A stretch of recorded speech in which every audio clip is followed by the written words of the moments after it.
What is the most body-freezing confession you've heard someone casually throw out into the open? In high school I went to a friend's house to smoke weed.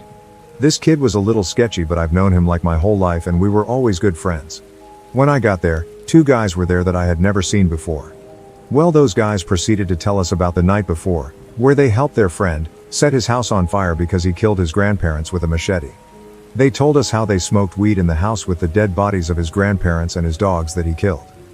This guy that killed his grandparents was on a 3-day meth bender and his grandpa tried to prevent him from leaving the house, so he got a machete and hacked them up.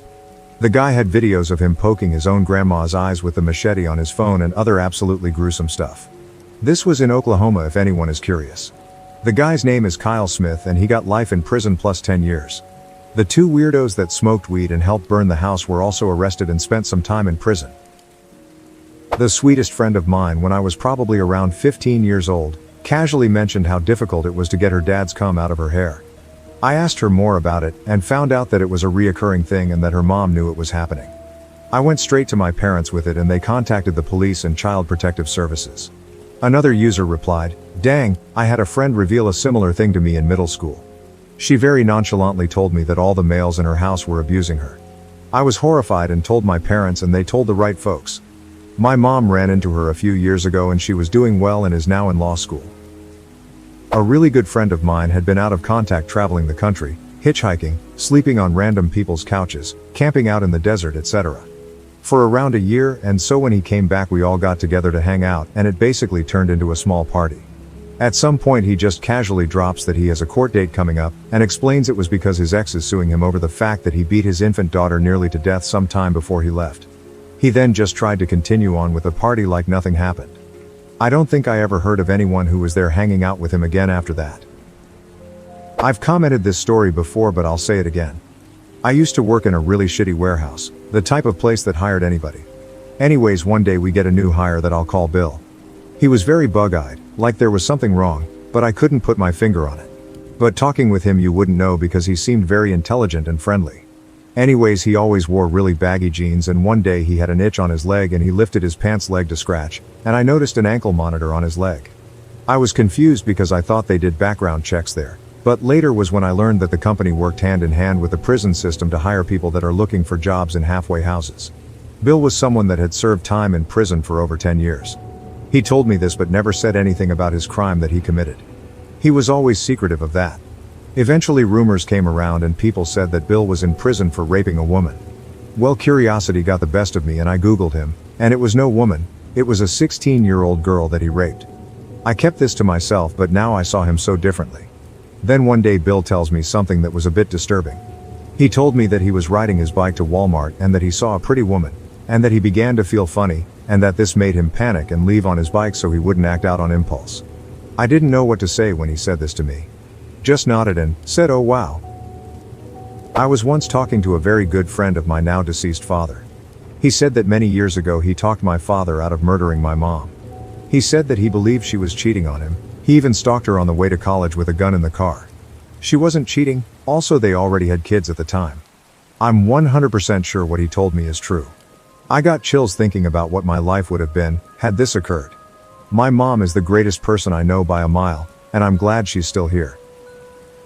My dad once told me about one of his college buddies who loved doing nitrous oxide so much that he tied a bag of it around his head and asphyxiated. He said this in a joking way and chuckled. Until I pointed out that it was likely a suicide, then his face dropped like he hadn't ever thought of it. Another user replied, "Oh man. That reminds me of ruining my mom's favorite quote-unquote joke she used to share about me. She always wanted a daughter, but because she almost died when she was pregnant with my brother, my dad apparently refused to be with her, scared it was going to happen again. So she got him blackout drunk one night and got him to bed, and conceived me. Always told that story with so much pride until I got old enough to understand sex and consent, and I asked her point blank why she was proud of raping dad in order to get pregnant with me.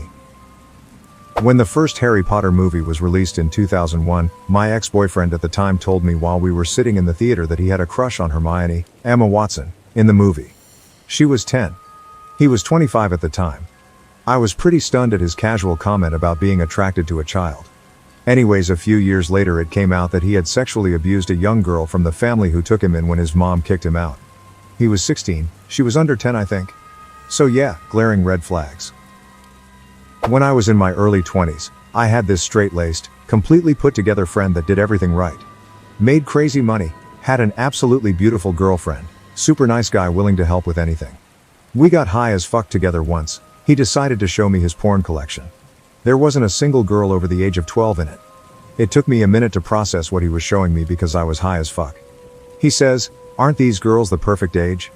I grabbed my shit and called the police on the way out the door. Never talked to him again, made sure all of the mutual friends we had didn't too. Called his girlfriend and told her, I guess he was into age play with her. I haven't so much as Googled him and it's been 20 years. I hope he's rotting in a cell somewhere or killed himself by now. I think he called me 1,000 times over the next week.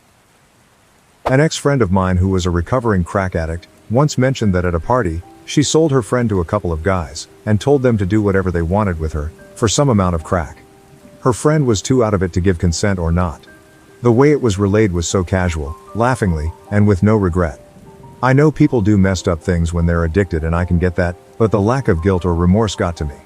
I could never see her the same way after that.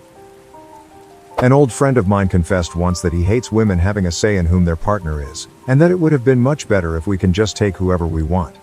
It goes without saying that he was an incel, but a pretty chill one up to that point. He said it so casually that it took me a while to register it. The next day we had a fight and he blocked me for telling him he is deranged for saying that he would rape women if not for the law. It's been a year since then, and thank God, he is still single. My ex-boyfriend told me that he drugged his mother and had sex with her. He described it as sex, but I knew it was rape. I didn't react in the moment. I felt that having a neutral reaction was the safest decision for me in that moment. Later, I told him that I was breaking up because he had raped his mother.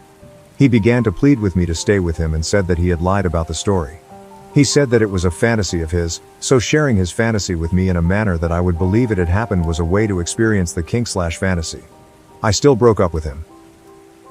John Stamos casually admitted to raping a woman with his friend in a magazine article. He tells it like a funny story where he was making out with a girl and tricked her into having sex with the lights out, so he left the room and his buddy came in to take his place. He says, "I was in a band. I was playing somewhere in Finland, and there was a girl hanging around who was really drunk and interested in me. I wasn't into her, but my friend was. So the girl came back to my hotel, and I turned the lights down, and we started making out.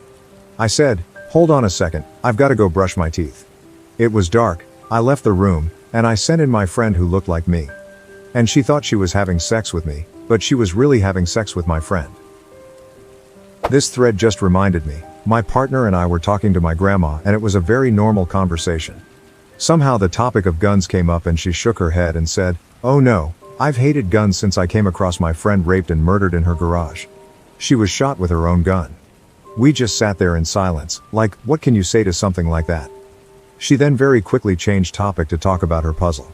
Another user replied, "I once told my granddad that I wanted to bring my Japanese girlfriend to come see him, and he told me that he didn't want to see her.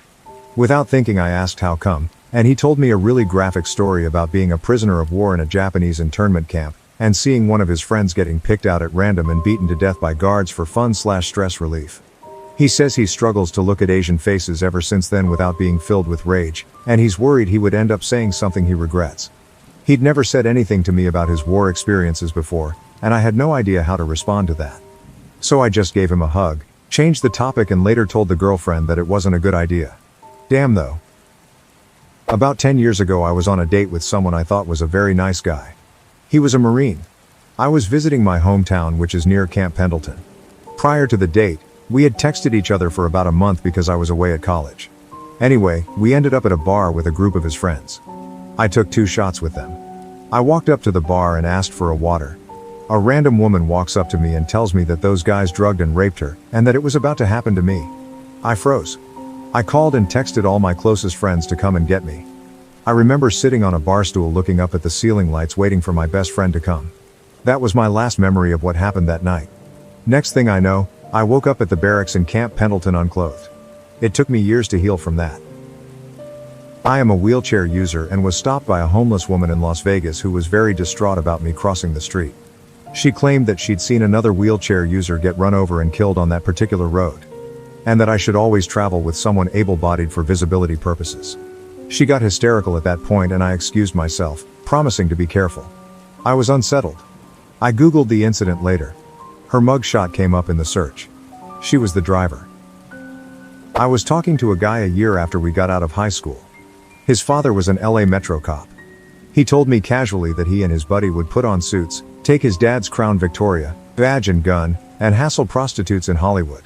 He said hassle, but I think he meant get free services. When I saw him at the 10-year reunion, he had become an LA Metro cop, but was getting a divorce, was on his third police force, and was being sued by 3 people. He said they were suing the departments but were also suing him personally, and he didn't think he would be a cop for much longer. I didn't ask for details. He told me all this in 30 seconds. Then he said, "So what have you been up to?" Not a direct confession, but a coworker told me about a lawsuit that he was involved in that sounded interesting, so I googled it to see if I could find the court case. Instead, I found an article where he had gotten caught and arrested for filming minors. Another user replied, "My wife told me this story after an evening out with her friend. They were drinking at a bar when a guy started to chat them up. Her friend was single and she kind of liked the guy, so they stayed. After a while he got to the 'my exes are all crazy' bit and nonchalantly informed them that he had a court date coming up because he was accused of sexually assaulting his own daughter. He never said he did or didn't do it, just that his quote-unquote bitch ex-wife reported it." A woman from South Africa I met in college and I were talking after a psych class about trauma. We were discussing how physically safe she felt in that college town and casually dropped she'd been kidnapped and raped by a couple gang members back home. I was visibly shocked, but when I gently asked for more info she acted like it was just something that happened. Mentioned virtually no woman she knew growing up hadn't experienced sexual violence in South Africa. She was the first I'd met who casually discussed sexual coercion. Super validating since I'd experienced the same and hadn't told anyone at that point. Another user replied, "I live in the US but worked with a South African guy who lived in Australia. He overstayed his visa time, I think. Whatever it is when you immigrate to Australia, and was there illegally. He couldn't travel out of the country because he couldn't get back in. My company knew and turned a blind eye. He said in South Africa, 1 in every 3 women get raped and he had 2 daughters and a wife.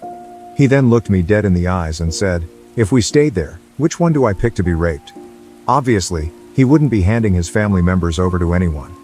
He meant it in the context of he'd rather live illegally and risk it than stay in South Africa where something bad would certainly happen, and his daughters wouldn't have a future." Doing a job interview for an office clerical position. I'm the hiring authority. I asked the applicant if he had any problem serving customers of varied racial, ethnic, or other backgrounds, including people in prison or former prisoners. He says no because as a child he was raped by Catholic priests. And then goes on for the next 10 minutes describing the rapes in detail. My colleagues and I were pretty flabbergasted. Like we just wanted to know if you were okay taking orders over the phone with people who may not speak English that well. If you guys like this video, please drop a like and subscribe. Also, check out my TikTok account, Scary Time, that is linked in my bio. And as always, stay scary.